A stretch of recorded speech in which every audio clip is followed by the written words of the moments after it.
This is the Dollemore Daily, and I'm Jesse Dollemore. On this very video, there is a fundraiser for an organization that doesn't have anything to do with the topic at hand today. It is the National Abortion Federation. Several weeks ago, Brittany Page and I interviewed Melissa Fowler, who is the National Program Director, I believe is her title. I'm probably getting that wrong. But we interviewed her on I Doubt It podcast, and on that video, we originated the fundraiser. If you were to give $1 or $2, if 50,000 people see this video and each one of them gave $1, we could raise a tremendous amount of money for a critically important organization that doesn't just support abortion providers, but also supports women seeking abortions in states where it is a draconian rule, Christian nationalist rule, like Idaho and Alabama and Oklahoma and Texas and other states across the country that are passing draconian, restrictive, totalitarian bans on women's bodily autonomy. So please, if you have $1, if you have $2, please help this organization, and we can blow by that $5,000 goal, which would be fantastic. Let's talk right now about the media. You have your old timers in the media, and David Gregory is one of these people. He got fired from NBC or left or whatever. They were no longer in need of his services, so CNN snatched him up, and he's been like a commentator or a political talking head for them. And he is of the old guard of media in this country that holds Republicans and Democrats on equal footing. You have one party that wants to govern, the Democrats. You have one party that wants to get things done for the American people, the Democrats. You have one party that wants to make the lives of Americans better, the Democrats. On the other hand, you have Republicans who are dedicated to the prospect of ending democracy in America, suppressing marginalized groups, making voting out of reach or difficult for them. You have a party that wants to end democracy. They supported the man who incited an insurrection against the country. You have a party that wants to end abortion rights for women. You have a party that's now encroaching on stopping birth control availability. They're not on level playing field. There's not equality in the positions between these two parties. There's just not.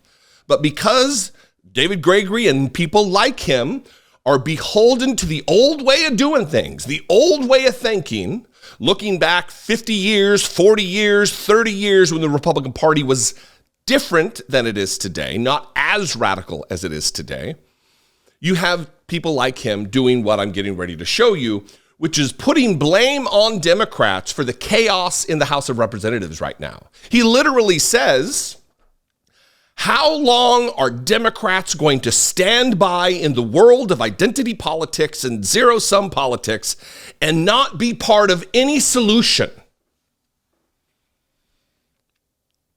David Gregory. Here's the clip. We'll talk about it on the other side. There is a crisis on the international stage. How can they not coalesce around someone in a moment like this? How do you explain it? I don't have an explanation. I think it's another embarrassment for the Republican Party. Mike McFaul, who's a very serious lawmaker from Texas, from the Homeland Security Committee, said the world is burning. The world is on fire.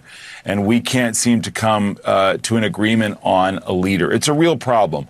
I mean, at the end of the week here, with all of this chaos among Republicans, but the much graver circumstances around the world, I actually have my eye on Democrats. How long are Democrats going to stand by in the world of identity politics and zero-sum politics and not be part of any solution?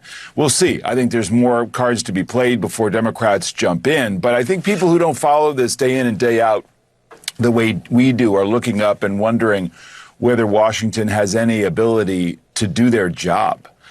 To pass bills, to pass legislation, to make sure the government is funded, let alone play a role on the world stage, which is what America is still expected to do. David, do you think people even notice? And I'm not trying to be flip about it, but there has been so much of this over the course of the last decade plus, which you know as well as anybody. And yet this is as absurd and, to your point, embarrassing, I'm quoting Republicans when I say that, as we've ever seen it. And I wonder if people have just totally tuned out. Well, I do think there's a lot of tuning out. I think people just think that politics don't really matter, but they certainly are looking at events around the world and in our country and understanding what the stakes are. Whether it's the ferment on college campuses and the anti-Semitic left that's playing out in the wake of this Hamas atrocity and act of terror against Israel this week.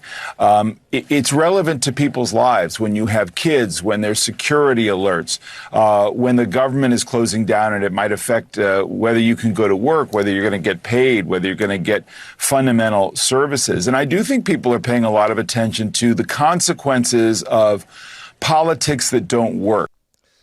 You know what I don't hear him asking is, why won't Republicans join with Democrats to elect Hakeem Jeffries as Speaker of the House? You don't hear him asking that. That's a viable solution. If anyone could be Speaker, it doesn't need to be a person in the party of the majority. Why aren't Democrats being joined by Republicans to make that happen? Why is it on Democrats to elect a Republican speaker? Why is it on Democrats to lend their support to a conspiracy theorist, anti-democracy goon who's gotten nothing done in his 16 years in Congress, Jim Jordan? Why is it on Democrats to support Steve Scalise, the I'm just like David Duke without the baggage clown? To put any of this on Democrats is complicity on the part of David Gregory. It is, again, leveling playing field when there is no level playing field to be found relative to comparing the parties. Regarding whether Democrats and Republicans, who's worse? Clearly, we have an answer. We have the party of insurrection. We have a party that won't say anything about the leader of their party, Donald Trump, wanting to terminate the Constitution, wanting to assassinate, wanting to execute the former chairman of the Joint Chiefs of Staff. Nothing. But it's Democrats' fault that they won't get behind one of these goons as Speaker. The media in this country, organized media, not speaking about independent media like what I do and many others in my space, but traditional corporate media is a player. They are a contributor to the chaos. They want to maintain the status quo so they'll have shit to talk about. That's not the case here. That's not the case with people who do my job on YouTube, Packmans and the cousins. That's why independent media is more important now than ever. Anyway, I will leave you there. We can talk about it in the comments. That will help trigger YouTube to deliver this channel to new possible subscribers, growing this operation. All of that is good for democracy as far as I'm concerned. I'm not going to talk about becoming a channel member or Patreon today. Instead, if you have $1 or $2, please give to the fundraiser on this video. If we're able to raise 25 or 30, it would be fantastic to raise a tremendous amount of money for this very important organization. Click donate right below the video if you're on your phone. I believe it's off to the right, top right, if you're on your desktop. Anyway, I love you guys. I appreciate you. Follow me on social media. I'm at Dollemore on Twitter, Instagram, Threads, TikTok, Facebook, all of them at Dollemore. I'd love to see you there. And I will see you next time. Be genuine. Take care of one another.